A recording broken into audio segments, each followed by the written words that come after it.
Hello everyone, good evening. আর আমার চোখ মুখ দেখে বুঝতেই পারছো আমি কত লম্বা একটা ঘুম দিয়ে উঠেছি। সবার প্রথমে এখন আমি খাচ্ছি লাড্ডু, যেটা কিনা আমার খুবই পছন্দের।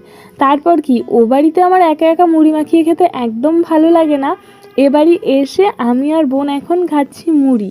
তার মধ্যে স্পেশাল ব্যাপার হচ্ছে এখন এর মধ্যে দেবো আমরা আম তেল, যেটা কিনা আমার খুব পছন্দের। বেশ কিছুদিন আগে একটা ভিডিও তোমাদের দেখিয়েছিলাম যে আম কেটে আমি রোদে দিচ্ছি।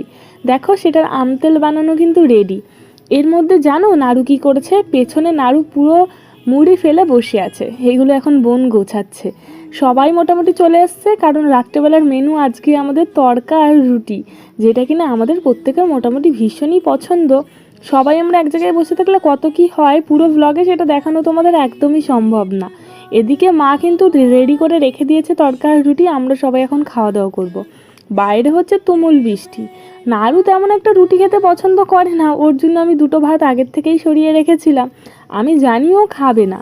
এদিকে দেখো জোর করে একটু রুটি মুখে দিয়েছি, আর এদিকে মাম্মামকেও খাইয়ে দিচ্ছিলাম। ওদের খাওয়া দাওয়া এখনও শেষ হয়নি, দেখবে তোমরা। নাড়ুকে তো ভাত খাওয়াচ্ছি, আর তার পাশে আমি নিচ্ছি তরকা রুটি, তার সঙ্গে একটু স্যালাড। এইগুলো কম্বো আমার ভীষণ পছন্দ। নাড়ুর খাওয়া দাওয়া শেষ করতে না করতে নিচে আবারও জল ফেলে রেডি। তো যাই হোক, বকা খেতে খেতে এখান থেকে চলে গেল। মাম্মামের খাওয়া তখনও শেষ হয়নি, ও তখনও বকা খাচ্ছে আর ভাত খাচ্ছে। যাই হোক, ভিডিওটা তোমাদের কেমন লাগলো অবশ্যই কমেন্ট করে জানাবে। আর বৃষ্টির মধ্যে খাওয়া দাওয়া করতে কিন্তু বেশ ভালো লাগে। টাটা।